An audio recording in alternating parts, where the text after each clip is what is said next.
Ba ba ba ba ba ba ba. Okay, hopefully we are kind of going live. View docs, YouTube control panel. Okay, you can see the YouTube streaming software. Excellent. Streaming software connected. Excellent. Sergio Perez does sign a brand new deal. Let's quickly double check. Upcoming. Let's see. Ah, we're live. Haha. Not too many views, but Sergio Perez has just signed pretty much breaking a 2-year deal with Red Bull. 2 years. 2 years. I absolutely cannot get my head around that at all. 2-year deal with Red Bull. I don't know how many times I'm going to say 2-year deal, but it's absolutely... I don't get it. Let's read one of the main articles. So, pretty much breaking. This would have been just over the hour ago. Sky Sports are already recording it. Sergio Perez's place at Red Bull has often been speculated on, but the team have now made a final decision. It was precursored this decision on the basis that they were going to make an announcement. People teased that maybe it's Esteban Ocon that's going to be with Max Verstappen for next year, simply because Ocon said... he pretty much said, yes, it will be soon. I'll announce it soon. There will be future, there'll be my future, etc. He basically intimated that he's going to have an answer soon in relation to Sergio, in relation to where his future is. Not Sergio Perez, but it is Sergio Perez that signs for Red Bull. Yeah. So...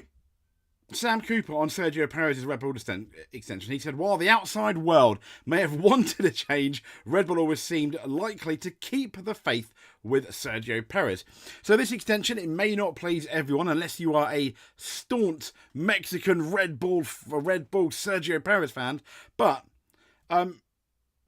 it suggests here by the writer at PlanetF1.com that Sergio Perez was always Red Bull's first choice, which makes me scratch my head. So while the outside world may have wanted to change, it is Sergio Perez. So Christian Horner has explained why Red Bull opted to stick with Sergio Perez for this, and this is the killer for me. This is the absolutely amazing stat. 2 more years with a fresh Red Bull deal now signed. Bearing in mind, we were talking about a year ago, began Sergio Perez absolutely steep decline. It's almost insane, I think, a 2-year deal. I could have understood a 1-year deal, but a 2-year deal. So the role of a number 2 driver to a generational talent, as we know, is an odd one. But we've had it before. Eddie Irvine, Michael Schumacher, Rubens Barrichello, Michael Schumacher, Mark Webber to Sebastian Vettel in a way, Valtteri Bottas to Lewis Hamilton. But while fans want a driver who can challenge Max Verstappen, in this case, they've opted to keep Sergio Perez. One example of not a number 1, number 2 is Lewis Hamilton and Nico Rosberg. That was the championship's closest pairing since Hamilton and Alonso in 2007. That was, their rivalry was like a light modern day version, of the Prost and Senna, but it never really saw the Mercedes machine crumble from the inside. So Toto Wolff is open in his admission that had it not been for Rosberg's retirement after his win, then the Austrian would have shown at least one of the drivers the door, apparently. Whoa, that's just absolutely crazy. But yeah, Sergio Perez. Helmut Marko, not to mention that Helmut Marko, probably not the biggest Perez fan. The word from Red Bull has been almost entirely positive about Perez, apart from Marko. Verstappen described him as the best teammate he ever had, despite the fact that Verstappen was like, no, I'm not going to help you get second in the championship. I think it was in 2022. I'm not going to move aside from Brazil. Remember Monaco. But he has described him as the best teammate he ever had. Okay. Christian Horner consistently praised the Mexican's influence within the team, even during his poor run last season, where he failed. Okay. And this gets me. Remember, last year, Sergio Perez failed to reach Q3 on not 1, not 2, not 3, not 6, but 8. Yes, you heard it. The best car by a long way, and it was the best car last year. One of the most dominant cars in F1 history, and your number 2 driver failed to reach Q3 on 8 occasions. However, Horner was reluctant to hang his drivers out to dry. A lot of people think that when Daniel Ricciardo came back to Red Bull, that Daniel Ricciardo, Red Bull, I mean, the RBs, you know, Toro Rosso, Alpha Tauri, whatever you want to call it, last year, and not broken his hand and absolutely destroyed Tsunoda, many people were convinced, including myself, that he would be taking over that seat he would be taking over Sergio Perez's seat. But despite this poor one, we've got the added benefit of his popularity and sponsors that Checo brings to the team. His teammate is on a reported 55. That's Max Verstappen. A wonderful 55 million a year. And Red Bull are more than happy to welcome the likes of Mexican sponsors like Telcel, where you are a Mexican telecoms company. Perez also has deals with Disney, Mobil, Claro, Nescafe, and Kit Kat. I mean, yeah, for an average driver, let's be fair, he is an average driver at the moment, I think. That's fairly telling. So not to mention the impact of having actually Perez on board. In 2016, Mexican viewership of F1 increased by 500%. And it's no coincidence that since Perez arrived in the sport, the Mexican Grand Prix has returned to the canon, has become one of the most well-supported races in the world. So when it came to 2025, Perez was always going to be at the top of the list, says Sam Cooper from PlanetF1.com. But even if his performances had been worse than they have, who is the obvious replacement? And I think that's the sad thing. Carlos Sainz would have, I think, been the most obvious replacement. But I imagine people from Red Bull will say, yeah, but we wanted a bit more harmony with the team, a la Lewis Hamilton, Valtteri Bottas. And sadly, for whatever reason, it didn't actually happen, did it? It didn't happen. So Sergio Perez, 2-year deal with the Red Bull team.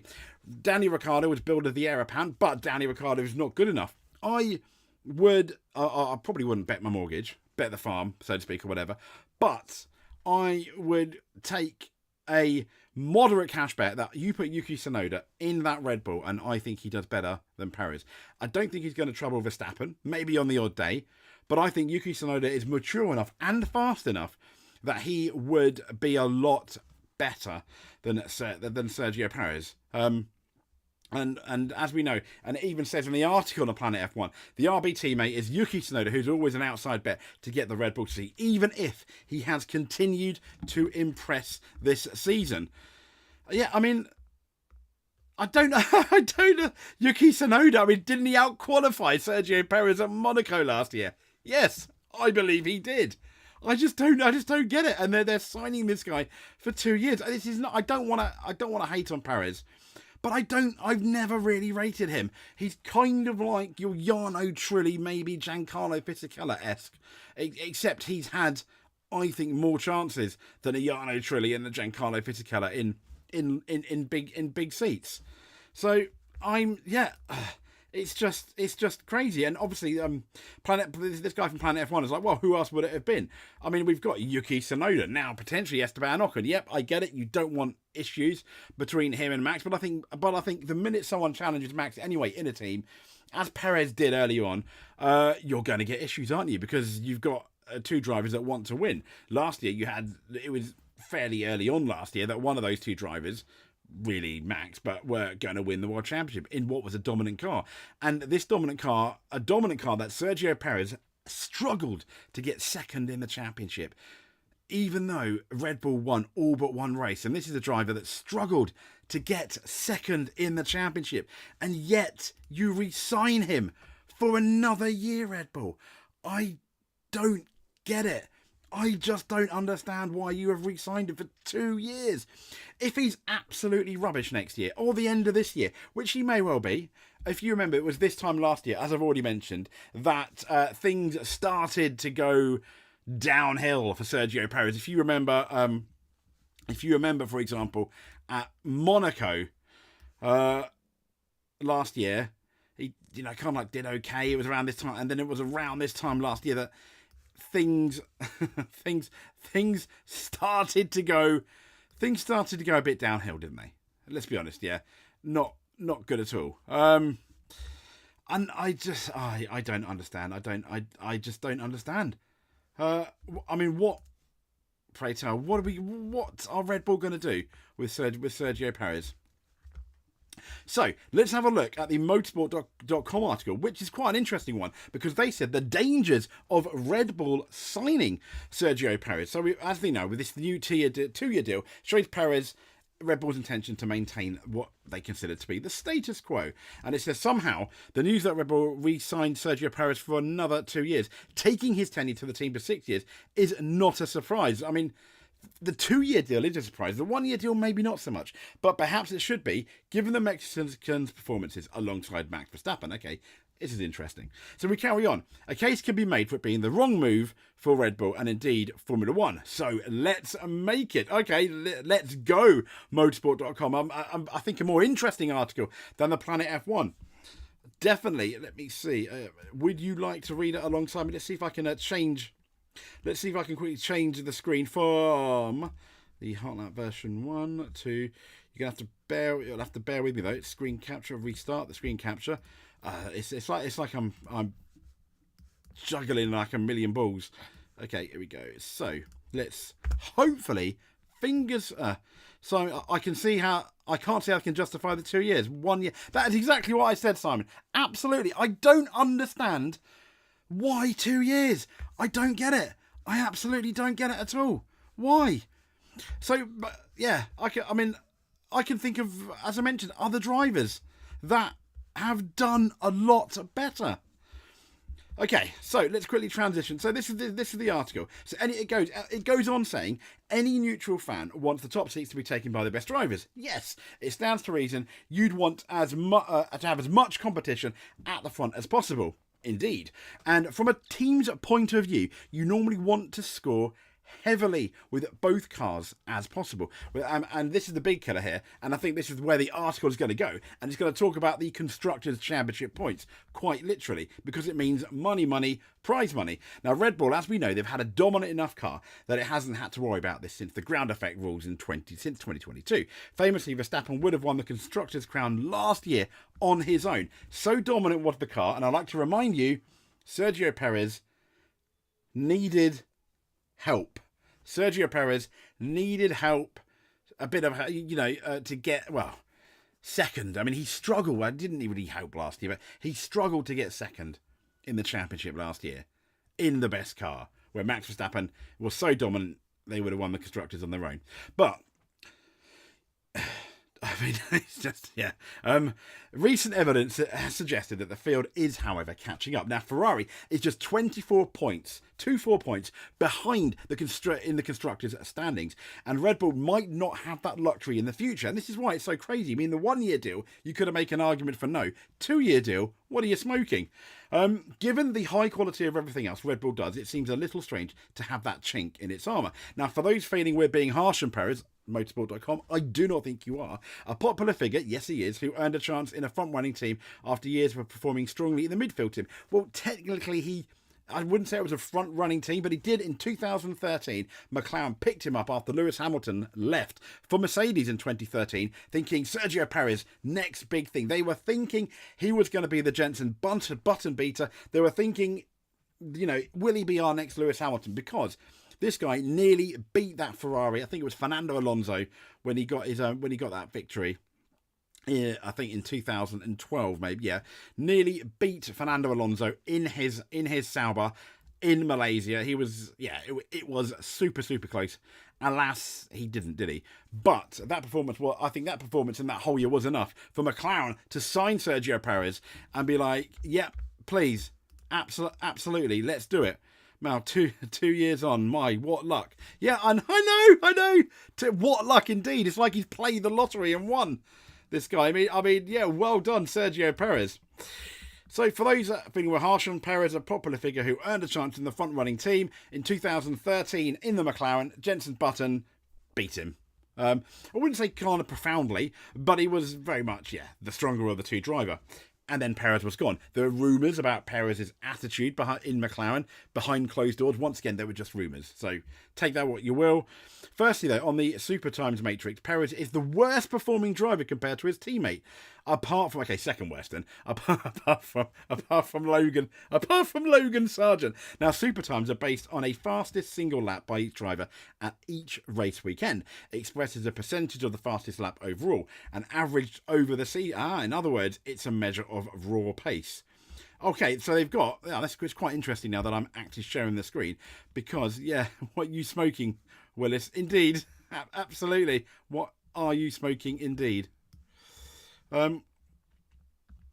So we've got Alpine, we've got Ocon, Gasly 0.051, McLaren it's like less than a tenth, Mercedes a couple of, that's interesting actually, Hamilton a couple of tenths slower than Russell this year, Aston Martin, that's quite interesting. Lance Stroll has done quite well against Alonso of late, hasn't he? Tsunoda, Ricciardo, only 0.3. I figured that'd be more. That's interesting. Leclerc Sainz is bigger than I thought as well by nearly, 3.5. We've got Haas, half a second, Sauber, half a second. Red Bull, 0.6 of a second. 0.6 of a second. I don't get it. I don't get it. What are you doing?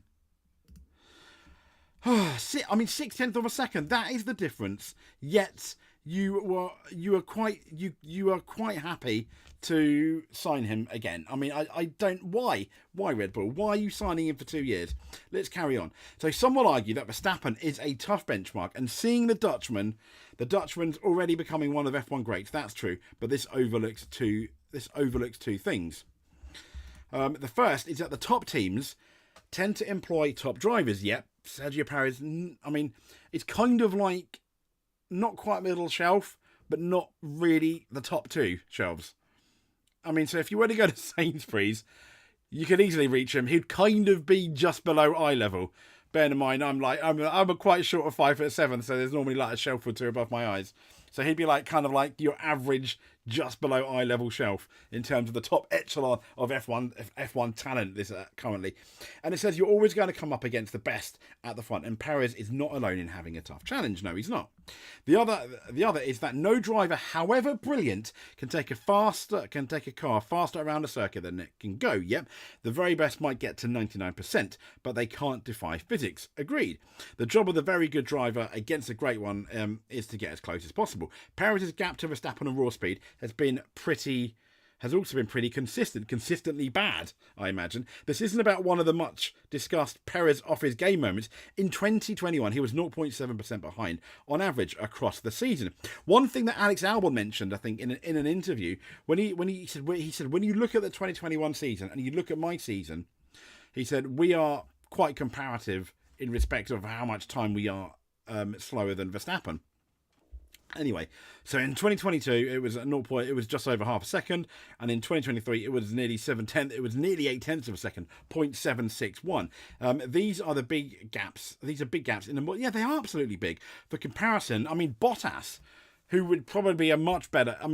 Prime Bottas is. I'd take Prime Bottas over Prime Perez any day of the week. And Bottas was 0.116% behind Lewis Hamilton. That was across their 5 seasons together. While in 2018, Daniel Ricciardo was 0.138 behind Verstappen. That's quite close. Daniel Ricciardo, I think, was the one driver that has run Verstappen close. I think he beat him one year as well. He was the one driver, but then he left because I think he felt after Baku Gate when the team... It reminded me of the 2010 Sebastian Vettel-Mark Webber incident at Turkey, where it was quite obviously Vettel's fault, but the team rallied around Vettel and not Mark. And it felt that Verstappen moving in the braking zone, that one was a bit grey, that crash in Baku, but it was still Verstappen's fault, I feel. And the team rallied around Verstappen because they felt, he is the future, and Daniel Ricciardo went, see you later, and then went to Renault, which wasn't too bad a move. And then he left Renault, and then it just completely crumbled, didn't it? Went to McLaren, in spite of that win in 2021, he didn't do very well, did he? And here we are now. So, yeah, behind Verstappen, Alex Albon, a far less experienced driver than Perez, was 0.784 behind Verstappen in 2020, and he lost his Red Bull drive. So, yeah, I mean, it's fairly comparative then. It's not too bad. Perez scored 48% of Verstappen's total in 2021, a year when Red Bull arguably, and they, even Adrian Newey, and I'd like to think he's quite an honest man. He came out and said, yeah, I felt we had the better car. Yes, he designed it. Arguably had a marginally better car than Mercedes and won the Drivers' Championship, but lost the Constructors' crown. You could argue that raw speed isn't Perez's greatest strength. You are one more of Checo's haters. Good luck with your YouTube ratings block. Oh, okay, thanks. Well, thanks for watching, Amanda. I'm so sorry you think I like Perez. I just don't think he's good. I don't think he's as good as Max Verstappen. That's clear. I don't think he's as good as Lewis Hamilton, George Russell. I mean, I think, pausing the thing a bit, fair enough, you are absolutely right to have your opinion. But I think Sergio Perez, when you look at the top 3 or 4, when you look at the top 4 teams, I think they are... They have, in turn, when you take both drivers at their strength, they've got the weakest driver, they've got the weakest lineup. You've got the absolutely brilliant Max, but then you've got Sergio Perez that brings him down. When you look at Ferrari, you've got Charles Leclerc and Carlos Sainz. Both of them better than Perez. You've got George Russell and Lewis Hamilton, better than Perez. At McLaren, Oscar Piastri and Lando Norris, I think, better than Perez. And it isn't until you get to Alonso Stroll where I think you can realistically make an argument that those two drivers, that driver lineup might be weaker than the Max Verstappen Sergio Perez lineup. So good luck with your YouTube. Oh, thank you very much.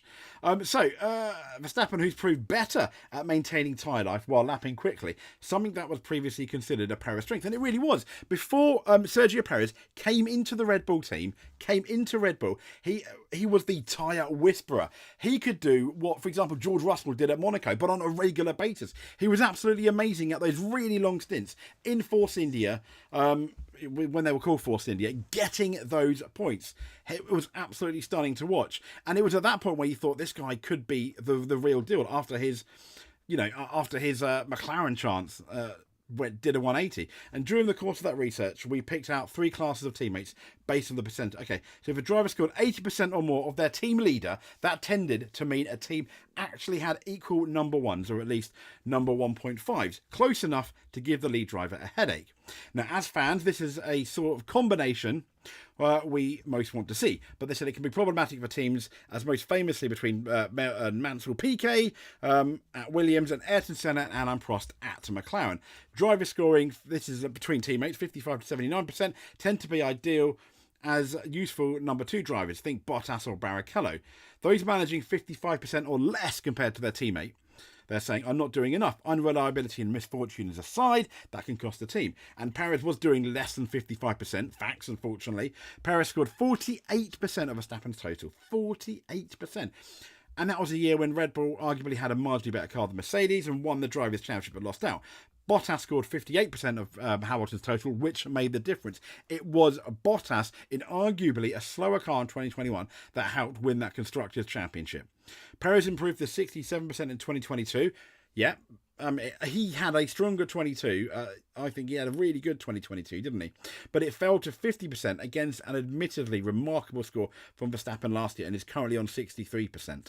Which is good. Across their time together at Red Bull, Perez has racked up 887 points compared to Verstappen's. I mean, it's nearly double, isn't it? 1,593. Don't forget the 0.5. That's just 56%. Perilously close to dropping into the danger zone. And they've carried on by saying, in a wider context, F1 needs as many competitive drivers at the front as it can get. That was this writer's frustration with Kimi Räikkönen in the second stint, where he was consistently the 6th best performer across the top 3 teams. Leclerc almost immediately showed Vettel wasn't unbeatable in 2019. And when one team is dominating, as Red Bull has in the past, it says, it makes a big difference if the 2 drivers in the best car are evenly matched. McLaren's domination in the late 1980s was still fascinating, thanks to the duel between Senna and Prost. And now, while Nico Rosberg was close enough to Hamilton across 2014, 2016 to at least mean the result of the race wasn't a foregone conclusion, the gap between the two Red Bulls from the start of 22 has undoubtedly made it less exciting. Yeah, I mean, you could make an argument that 2021, controversial end, absolutely. I mean, whatever way you look at it, if you're a Max and Lewis fan, it shouldn't have ended like that. But that was, that was Max at his absolute best. Both Hamilton and Verstappen were being completely tested, absolutely. And then 2022, Max was sort of tested at the beginning, but it was the beginning of the season. It wasn't like the sweaty business end. And then since I'd say the mid 2022 to the end of 2023, Max wasn't really tested that much at all. He could almost cruise to both titles. He wasn't even tested by Sergio Perez, something that Nico Rosberg was able to do on quite often, to be fair, and something that Valtteri Bottas could do on occasion, kind of like Perez has done initially. But this year, he's not even looked like he's going to do it, has he? And it's carried on talking about Red Bull's junior program, which has done so much for motorsport, but it hasn't quite produced a suitable replacement. Though it's probably fair to say Pierre Gasly and Albon have become more complete performers since they left the senior team. This isn't to say Perez shouldn't be an F1 driver. Indeed, his knowledge of Red Bull and experience as a 6-time race winner in his 265 starts could be invaluable to one of the teams further down the grid. But we've now seen enough to know he's not quite a top line. No, he's not. So who should Red Bull have gone for? For a team with the money, for a team with the money and dynamism. Okay, it's shown in the past. It's surprising it hasn't made more of an effort to go and get another big name. We know they wanted Lando Norris. Christian Horner has seemingly been fairly open about that. And that's basically an admission for them saying, no, that was going to be Perez's replacement. Or gone for Carlos Sainz, who is arguably, I think, the best driver currently available. There are rumours that they wanted to go for Alex Albon, who I think now, compared to the two, we don't know. It's very subjective, but I think now he's a better driver than Sergio Perez. I'd say he even makes less mistakes. Australia aside, really, he does make mistakes, but I think he makes less mistakes than Sergio Perez, to the point where I think Alex Albon has outdriven the car almost. He's put that car in a position where we didn't think it could be possible.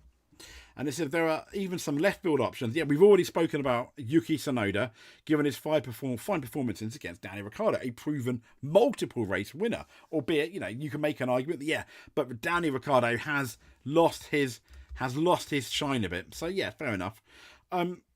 Keeping Verstappen happy, though, is of course a primary concern. And this is the other thing. Why I wonder, is this the reason why Red Bull have signed Sergio Perez? That Red Bull knows that even if it produces a merely competitive car, Verstappen will have it at or near the front, which might be important in a post-Adrian and Honda era. But it could also be in real trouble if he decides to go elsewhere. That's one of the reasons why I thought they were looking maybe at Sergio Perez. Fernando Alonso at one point at the beginning of the year was one as well. But I think maybe, kind of like the Carlos Sainz thing, may have been too divisive, maybe, I don't know. Could Perez lead the team? Now, given the fact he failed to finish second in 2022 and is currently fifth in the points in the best car, surely not. So Red Bull is clearly banking on keeping Verstappen despite all the recent turmoil. But even that might not be enough to ensure a lucrative Constructors' Championship success. And this is the interesting thing in 25-26. Even in 2024, the Constructors' Championship, I think, is at potential risk, not because of Max, but because of Perez. Because when you look at it, Red Bull, despite Max winning, if you constantly get Ferrari finishing second and third, and Perez, for example, finishing 7th, 6th, maybe 5th, the Ferrari team, for example, are going to score more points. The two hopes that Red Bull have are either Perez gets good, or McLaren and Ferrari start fighting to be to be the best of the rest behind Max Verstappen and take points off each other, and Max continues to win. either are fair scenarios. Now, it says McLaren bent over backwards to keep Senna in the early 90s. Some argue to the detriment of car development. Such were his wage demands. But he jumped ship to Williams as soon as he could. Even with a young Mickey Häkkinen in the wings, McLaren didn't even win another race for 3 years. They didn't, did they? It was David Coulthard that ended up with Simon. Should have been Simon. I completely agree. I think it should have been Signs as well. I absolutely thanks for stopping by, mate. I completely agree with you. I think absolutely it should have been. I think absolutely it should have been Carlos Sainz. He's the one that should have that they should have signed. The reason they didn't, I think, is because Max Verstappen and Carlos Sainz do not get on. More like it's their dads. It's their dads that don't. It's their dads that don't really get on. If I'm honest. Yeah, they don't like each other. The Carlos Sainz Senior, the rally driver, and Jos Verstappen, not fans of each other. And there was a lot of tension which was the Toro Rosso, which was in the Toro Rosso team back in the day. And there was a rumor that the garages ended up, after a spat or an argument, ended up siding with Max Verstappen, despite the fact that, to be fair, Carlos Sainz was, let's be honest, fairly close. Carlos Sainz was fairly close to Max Verstappen at the time, so it wasn't really too bad at all. It wasn't really too bad, but I do feel that it should have been. It really should have been Carlos Sainz or Esteban Ocon maybe, or even Alex Albon. They couldn't do Lando Norris, Yuki Tsunoda. I mean. I just don't get it. I'm going to quickly have a look to see. Let's have a quick look on Twitterati. Let's see if Twitter's exploding up, shall we? I'm sure if I type in, because I think Sergio, obviously Sergio Perez is trending. It's taken ages to load. Okay, here we go. So I might be able. It's going to be if I can transfer. Again, there we go. So hopefully we will be able to hear from him. This is the announcement. It might be a bit echoey because I've got my microphone on. But hey guys, Checo here. I'm really happy with the news. Obviously, it means a lot. I want to thank all the fans around the world that keep supporting me, that keep pushing me forwards, and keep with me in this journey. There's more wins to come. There's more excitement to come, and as you know, I'm always going to give my 100% on that car. So yeah, let's keep those flags all around the world, and keep enjoying this journey together. Thank you guys again, and enjoy the news, and see you in Montreal. Oh, hey guys, how nice! I mean, absolutely. Formula One confirmed. Let's see. I'm gonna hide the screen because I think there's every chance we're gonna get very positive comments on the Twitter. Maybe some slightly more negative ones, but we'll see. So yeah, obviously the official F1 team is like, yeah, Sergio Perez, well done. And I think fair play to Sergio Perez. I'm happy for him. I think it's good. It's great that he's got this. He's got a job for another year. Let's go Checo. This is us. Wake up for. He continues. Congratulations. Easy teammate for Max. Someone's put. Guess we will never see him go up against the world champion in an equal car. Savage. He crashed on purpose in qualifying. Go King. Why not show us his 2024 clip? I speak for everyone when I say this Mexican fraud has zero legal win. What? That's Sir Max there. What? Zero legal wins. Mid as F. Someone has put. Yeah, massive, interesting. Twitter's warned me some of these might be slightly offensive, so maybe, it's probably a good job I'm not actually showing them. Interesting. So it's kind of mixed. I think, kind of, by the looks of it, it's sort of positive, I guess. Breaking Sergio Perez has signed a 2-year deal. I mean, everyone's announcing it now. All right, call me surprised. Someone's put, I was expecting a 1-year extension only. Good for Checo. Yeah, that's kind of where we're at. So we both have decided they already have enough constructors titles. Someone's put, that's 2 seconds, Ted, or something that they don't need more anytime too. Oh, is that 2 seconds, Ted? Yeah, hot takes and unpopular about F1 and other sports. Wow, okay. So we've got Red Bull are going to be worse than Haas. What? Come the 2026 regulations. Someone's put, indeed, with Super only winning once the Hero of Americas get on board, it will be interesting to see whether Perez's blessings can still carry Super well into 2026 despite Newey leaving. Maybe, yeah. Man, what 2 years for that driving. Yeah. What they want a driver, that's a clear number 2 and slower than both McLarens, both Ferraris, I guess. I would have... Oh, yeah, of course. I mean, Liam Lawson... Well, that's why I didn't... Someone's obviously mentioned Liam Lawson. That's a name we haven't really spoken about.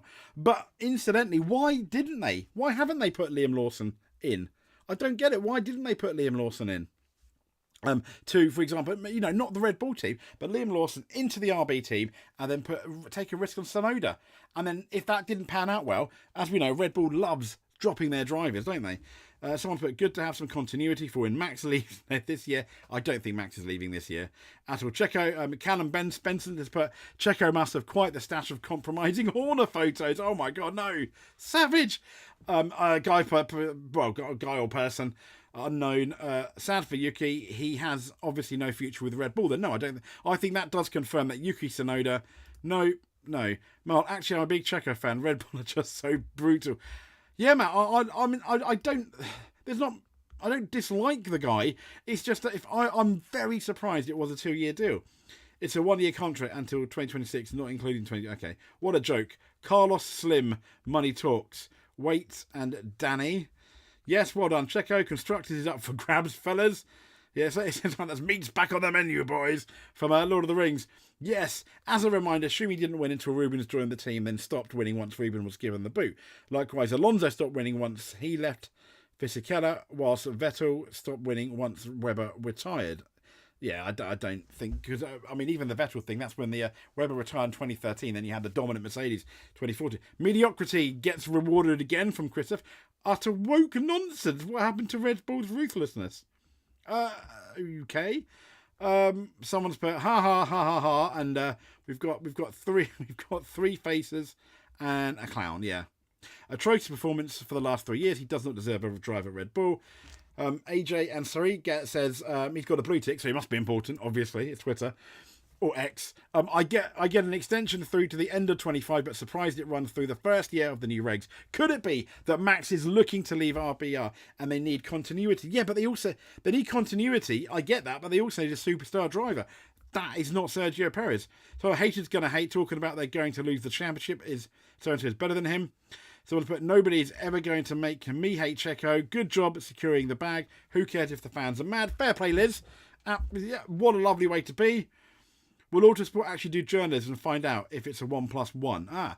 Well, Autosport may not. I mean, we didn't even know with the Lewis one. Ferrari was a 1+1. Who knew that Lewis's contract with Mercedes was a 1+1? That's right. No F1 journalists. So yeah, because that was hidden. Okay, I'm just gonna double check a few more things, and I think we're gonna slowly come to an end. But I'm really surprised that it has been Sergio Perez. Too soon, our verdict on the race has got an interesting article. Sergio Perez's new Red Bull contract. There must be other factors behind this, says Scott Mitchell, because that's interesting, because he's saying it's hard to justify this decision purely based on competitive grounds, and that what makes life easiest for Verstappen, which may well be Red Bull's clearest route to success. And they go on saying if this had been announced around the Chinese Grand Prix weekend, it would have been difficult to argue with. Yeah, because Sergio Perez started the season really amazing. Red Bull on top, Perez backing up Verstappen effectively, and a very strong foundation set for the 24 Championship to be wrapped up with a minimal fuss. 3 races later, the competitive picture is not the same. Red Bull has come under pressure and Perez's form has sharply declined, they've said. There is every chance and expectation that he will bounce back, score good results from now until the end of the season. Let's hope he does, because then that'll justify it, and that'll put myself, I would like to be, if I can get shut up, that'd be great.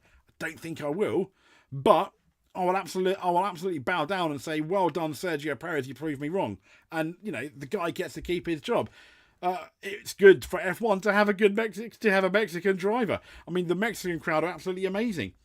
Is Perez that person? I don't know. But then, are there any other Mexicans that are going to be coming to Formula One?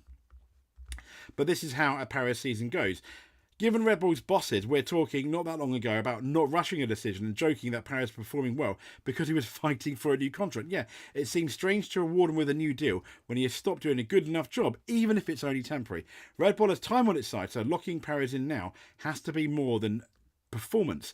Other factors must be in play, and this is what's interesting. Let's see what they say. They said they're asking if Perez is benefiting from being closely aligned with team boss Christian Horner, who seems to have won whatever internal war has been waged in recent months. Is that continuity is simply easiest and less messy, or is it about letting Verstappen be number one and banking on 1.5 cars enough to win both challenges? That's interesting. Maybe it's all the above, or some unknown variables, but nobody can deny Perez getting this deal despite his recent form is not because of it.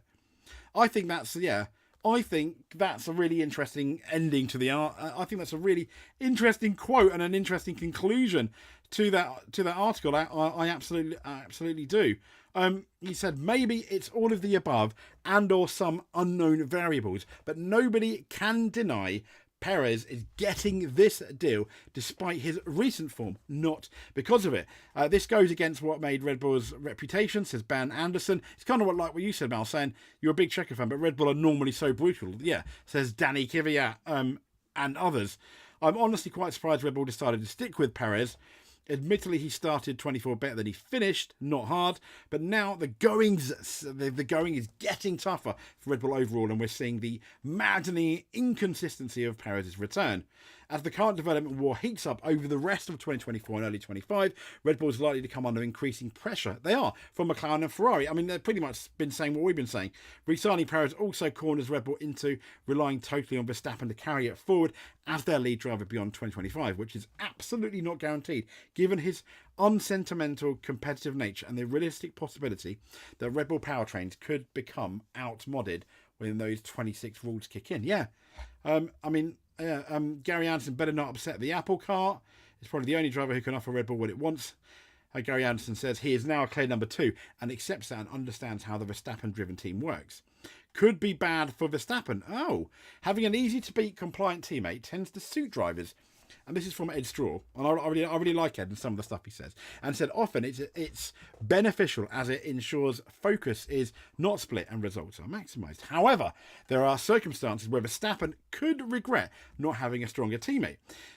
He said when it comes to perceived number 2 drivers, usually the focus of discussion is on the Constructors' Championship. That's what we've been talking about. But there's a Drivers' Championship angle as well, because in a close fight with another team, you need points taken. This is something we failed to mention. You need points taken off the opposition.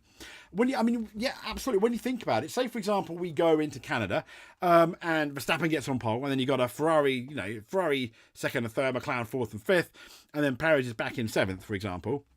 What? And it's one of those weekends where you could do one stop or 2 stop. At that point, then, where with Verstappen on his own at the front in the race, because Perez has not done very well at qualifying again. Yes, I'm speaking hypothetically, but that will give Max Verstappen less options to pit because Perez is not there as his rear gunman. I'll give you an example. When we go back to the 2021 championship, everyone said, had Lewis pitted, he would have won. We don't know. I mean, forget the safety car thing. Lewis Hamilton could not have pitted because he would have been behind Max Verstappen. But more importantly, the reason why Max Verstappen could have pitted was because in that race, Valtteri Bottas did a bad job, and they knew by pitting, Max Verstappen would still be ahead of Valtteri Bottas. Abu Dhabi 2021, when the safety car, before the safety car had caught everyone up. Had Valtteri Bottas been doing a better job that race in 2021, Max Verstappen would not have been able to pit because he would have come out behind Valtteri Bottas. And that is why. And so you could blame Valtteri Bottas for Lewis losing the 2021 championship, maybe. That's just one example. By having your number 2 driver or your second driver in the race near you, it limits limits everyone else for options. So say that Canadian Grand Prix, for example, this weekend, Max is out front, you've got both Ferraris near him. One Ferrari could be like, okay, I'm going to go for the undercut, and the other things I'm going to do what Max is going to do, and the McLaren are going to go opposite, and there's no Perez there to force. Because if you've got Perez in third, you've got a Perez that can force one of the other teams into a mistake, force them into changing their strategy. And that's why it's so important to have a teammate really up there. So when it comes to perceived number 2, drivers usually focus on discussion. The discussion is on the Constructors' Championship, yeah, as we know. But they talk about the drivers and having taken points off the opposition. Yeah, and Perez finishing second takes a Red Bull 1-2. It will stop other people. It will naturally stop other people getting points, won't it? This can risk straying into taking points off each other. The classic example, though, being obviously Nigel Mansell, Nelson Piquet, even Alonso and Hamilton in 2007. And they said in a close fight, McLaren or Ferrari, perhaps even both, then Perez failing to provide a buffer in qualifying could swing a championship fight against Verstappen. And he said Verstappen has few weaknesses, but one of the things he cannot do is drive both cars. And that's why, if things get tight, he either needs a more consistently dependable Perez, and at his best, he can be exactly that, or a stronger and potentially more irritating teammate alongside him. Glenn Freeman says where this makes Verstappen's life easier, it's like the opposite. Red Bull's rivals really get their act together, then retaining Perez is going to make claiming next year's Constructors' Championship a big ask. But it might be the simplest route to Verstappen winning another driver's title, he said. Perez's fluctuations in form will leave Verstappen exposed if he faces a real test from the Ferrari and McLaren drivers, but Max is more capable of fighting than battling on his own. And while the more evenly matched pairings of Leclerc, Hamilton, Norris, Piastri will occasionally leave them outnumbered, they said, they will also be taking points off each other in a way that won't be happening at Red Bull. Yeah, known quantity status makes the gamble. Mercedes rejecting Sainz is okay, that's something else. But the point is that Perez, he's a known quantity. Alternatively exists. Perez isn't doing so well that Red Bull should feel it had too much to lose by trying one of them. Yeah, I guess so. Maybe Tsunoda would have been more of a risk, but I don't think he would have been that much of a risk against like a Sergio Perez. I think if you wanted the best driver in there, it would have been Carlos Sainz, which is why I think they want to keep Verstappen happy, because surely there'll be an out clause based on performance. Yeah, there will be, Mal. Absolutely. I think there will be an out clause based on performance. If he doesn't do good enough, he's going to be gone. I think if they lose the Constructors' Championship this year because of Perez, when you look at the point, that's going to put Red Bull in a really interesting scenario. And if this is a Christian Horner decision, rather, any other senior person has opposed it. I mean, this is obviously completely subjective. This is obviously completely subjective, completely hypothetical. If this was a Christian Horner decision, people are once again going to be questioning his leadership. If Red Bull lose the Constructors' Championship this year, because they have produced the best car again. Yes, it has a few weaknesses, but I almost, in a way, I think the pressure is now even more on Max. Not on Max. The pressure is even more on Sergio Perez than it was before, because there's going to be yes, he signed this deal. Last time he signed the 2-year deal, he just won Monaco in 2022. And then it was basically like another Perez decided to turn up. I mean, we had a Perez in 22 and, parts of 23 able to match and sometimes beat Max Verstappen. But so far, since Monaco, that we haven't really seen that Perez. We haven't seen that Sergio Perez. I mean, he was a bit silly at Mexico when he was trying to go for the lead, but I really applauded that. I thought, yeah, fair play for trying to go into the lead. Maybe a tiny bit silly, but fair play. So there we go. So this is, that was essentially our opinion on Sergio Perez, and his very surprising 2-year contract. If you would like to subscribe to see any more, we do obviously F1 news, we do touring cars. I was actually meant to do a Thruxton preview for this weekend at the touring car. That didn't happen because of this breaking news. Maybe I'll end up doing it tomorrow. We've also got our F1 2024 gameplay with Nigel Mansell in a Williams, trying to do the best we can. I can assure you that is interesting. So I will leave you guys to it. Once again, thank you so much, anyone that's watching. Thank you, Mal. Thank you, Simon. Thank you, even Emmanuel. Yeah, and the other Simon C. Thank you so much. I really, really appreciate it. This will be up, I imagine. Yeah, and I guess once I do the stop, it will automatically upload onto the YouTube on the live thing to watch again. But thank you very much. This has been the Hot Lap. I will no doubt be speaking to you soon. I don't think this is the last of the Perez contract talks, though. I think there's going to be a lot of opinions on there. Thank you very much.